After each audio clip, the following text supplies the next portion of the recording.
Assalamualaikum warahmatullahi wabarakatuh. Perkenalkan, kami dari kelompok 6 yang beranggotakan saya sendiri, Tasya Halina Pradina Kurniawan, Ilwarif Kanadia, dan anak kita Azari Harahap. Pada kesempatan ini, kami akan mempraktikkan simulasi konseling dengan mengangkat sebuah kasus yang cukup dekat dengan kehidupan mahasiswa, yaitu imposter syndrome. Apa sih imposter syndrome itu? Imposter syndrome adalah kondisi psikologis saat seseorang itu merasa dirinya tidak layak atas pencapaian yang telah diraih dan menganggap itu semua hanya keberuntungan saja, bukan hasil kerja keras mereka. Mereka juga takut suatu saat orang-orang di sekitarnya itu akan mengetahui dengan tanda kutip bahwa mereka sebenarnya tidak sekompeten yang terlihat. Kondisi ini sangat umum dialami oleh mahasiswa, terutama mereka yang berprestasi. Beberapa tanda yang sering muncul antara lain meremehkan pencapaian diri sendiri, takut bertanya atau berpendapat di kelas, bekerja keras secara berlebihan karena takut dianggap tidak kompeten, selalu merasa teman-temannya lebih pintar dan lebih siap, sulit menerima pujian atau apresiasi dari orang lain. Lalu, pendekatan apa yang digunakan? Untuk menangani kasus ini, kami menggunakan pendekatan kognitif behavioral therapy atau CBT. CBT adalah salah satu pendekatan konseling yang paling banyak digunakan dan terbukti efektif secara ilmiah.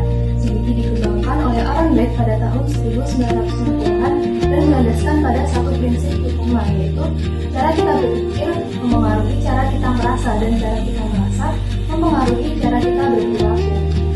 Dalam CBT, masalah psikologis seperti imposter syndrome dilihat sebagai hasil dari pola pikir yang tidak akurat atau distorsi kognitif.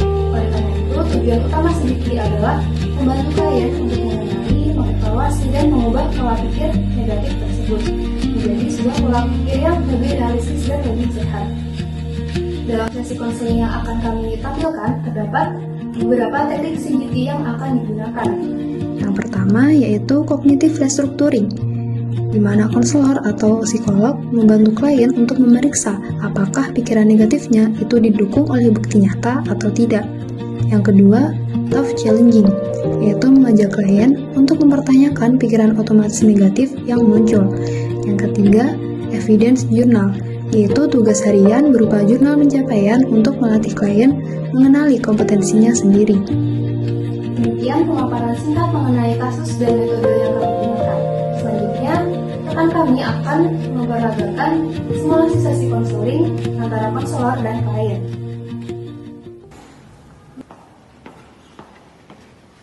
Halo Kak, selamat datang. Boleh silakan duduk.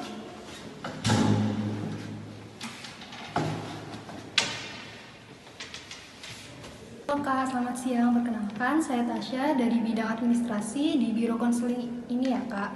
Sebelumnya, boleh tahu dengan Kakak siapa? Saya Azza. Baik, dengan Kak Azza ya. Sebelumnya, apakah Kakak sudah membuat janji online? Sudah. Oke, baik. Sebentar ya Kak. Oke, dengan Kak Azza ya. Iya. Di sini Kak Azza melakukan janji online pada pukul 1 ya Kak, dengan psikolog Hilwa ya. Ya. Oke, boleh silakan isi form konsennya. Oke, baik.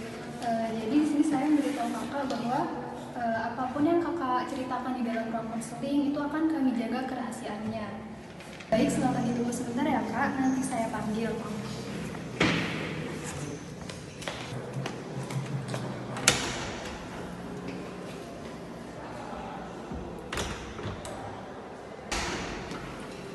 Mari Kak Azza boleh masuk.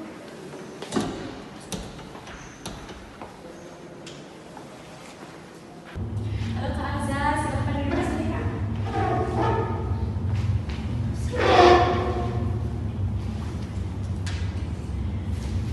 Perkenalkan saya Hilwa. Terima kasih ya Kak sudah mau datang hari ini. Bagaimana kabarnya Kak? Alhamdulillah baik, tapi aku kayak agak nervous sih karena ini kan pertama kali juga buat aku. It's okay, nervous itu hal yang normal. Tapi perlu Kak Azza ketahui bahwa apapun yang Kakak ceritakan di sini hari ini, baik itu unek-unek yang Kakak simpan, apapun yang ada di hati Kakak hari ini, akan saya keep dan hanya Kakak dan saya yang tahu. Kira-kira ada yang mau diceritakan nggak Kak hari ini? Sebenarnya aku juga bingung mau mulai cerita dari mana. Tapi aku akhir-akhir ini tuh merasa kayak aku tuh gak pantas gitu di jurusan aku pilih sekarang. Oh, boleh diceritakan lebih lanjut nggak? Kira-kira yang kakak maksud nggak pantas itu seperti apa? Jadi kan di semester ini tuh aku alhamdulillah dapet IPK-nya 3,7. Nah tapi itu aku rasa kayak IPK yang aku dapet itu kayak cuma keberuntungan gitu loh. Kayak mungkin karena materi-materi yang ada di semester ini tuh kayak mudah-mudah, nggak soal-soal yang keluar itu juga gampang. Nah aku tuh takut kalau teman-temanku atau dosen itu bakal sadar kalau ternyata aku itu kayak nggak sepintar yang mereka kira. Oh, jadi kamu ngerasa kalau pencapaian kamu itu bukan karena hasil usaha kamu sendiri? Iya, jadi aku rasa IPK yang aku dapet itu tuh kayak cuma keberuntungan karena yang materi yang tadi yang gampang-gampang atau kan soal yang keluar itu yang yaudah yang aku pelajarin jadi kayak aku sudah ngerti gitu. Kalau boleh tahu nih, sejak kapan kamu ngerasa kayak gini? Kayaknya tuh dari semester 2, tapi memang kan kayak ya udah aku abain aja. Nah terus waktu semester 2 itu aku pun dapat nilai A di statistika. Nah aku tuh takut kalau misalkan aku dapat nilai A itu karena keberuntungan aja. Nah aku takut kalau misalkan ada temanku yang nanya, justru aku tuh gak ngerti karena aku merasa kayak ada temanku yang lebih paham gitu daripada aku. Terus kalau kamu di kelas gimana? Perasaan kayak gini tuh ngaruh nggak ke perilaku kamu sehari-hari? Banget kan kalau misalkan ada soal yang aku tahu jawabannya tapi aku tuh justru aku nggak angkat tangan karena aku takut kalau aku jawabnya ternyata salah. Nah, terus aku takut kalau teman-temanku itu bakal mikir kayak oh dia ternyata nggak sepintar itu toh gitu.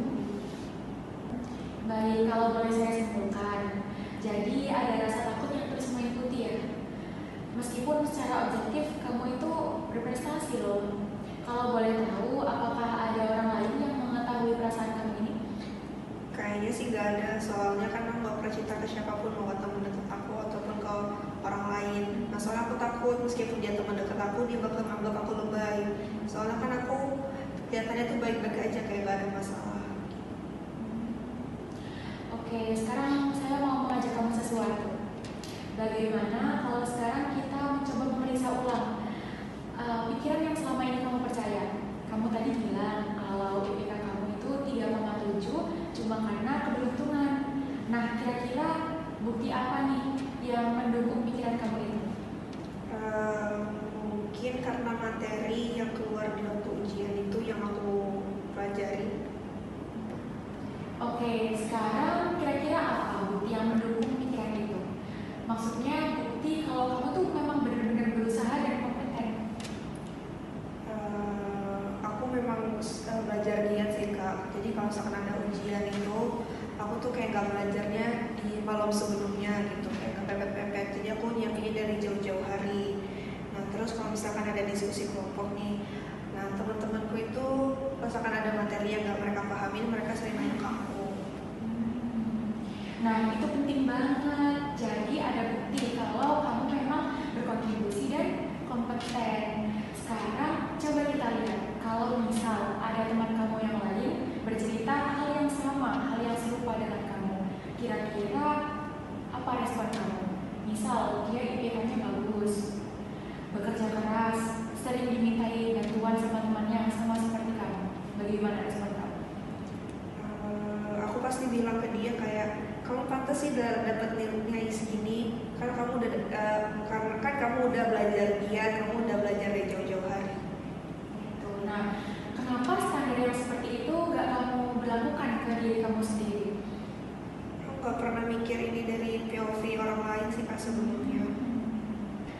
Nah, ini yang di dalam cognitive behavioral theory kita sebut dengan double standard thinking. Jadi kita jauh lebih keras menghakimi diri kita sendiri dibanding orang lain. Pikiran aku nggak layak itu bukan fakta kak. Itu adalah distorsi kognitif yang selama ini kakak percaya sebagai kebenaran. Padahal sebenarnya itu salah loh. Kak Aza, aku mau berbagi satu konsep yang mungkin bisa membantu kamu untuk memahami apa yang sedang kamu rasakan ini.